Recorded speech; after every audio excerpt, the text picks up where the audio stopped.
Сыроежкин Евгений Анатольевич. 25.02.1998 года рождения. Где служите? Военнослужащий Национальной гвардии Украины, воинская часть 3018, солдат, звание солдат. Именно наше подразделение в первый день войны потеряло почти всю бригадно-тактическую, батальонно-тактичную группу. Настрой нашу армию сразу упал, потому как мы в первый день войны, 24 числа, мы не знали, что начнется война, вот, мы понесли большие потери. Вот, и мы в остатках нашего подразделения катались с Северодонецка сюда. Вот, я как солдат, нам не доводили информацию, но мы с пацанами понимали, что нам скоро, нас всех поубивают. Потому как уже в рубежном ваши войска наступали, и мы только по радиостанции слышали, что у нас 200-е, 200-е, 300-е, оторванная рука, нога.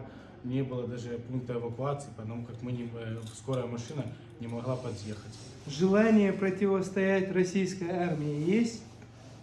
Вот на данный момент в подразделениях ваших? Уже мало. Вот ты же все равно видишь разрушенные города. Вижу. Каждый день убивает огромное количество мирных людей. Вот вина вот этого всего на ком она лежит, по твоему мнению? На командовании. На правителях Украины. Люди гражданские нам говорили, мы не хотим войны. Мы тоже не, у нас много пацанов, так скажу по правде сейчас, у нас много пацанов, которые просто не хотели воевать уже, просто не хотели уйти, уйдете, застрелим. Вот. А тут получилось, что они сами, за командира своего, скажу, наворовал. Вот, вы все это видели, что он воровал.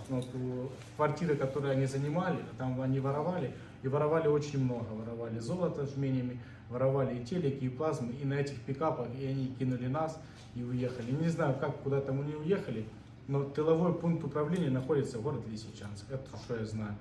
Россия — мощь! Ахмат — сила!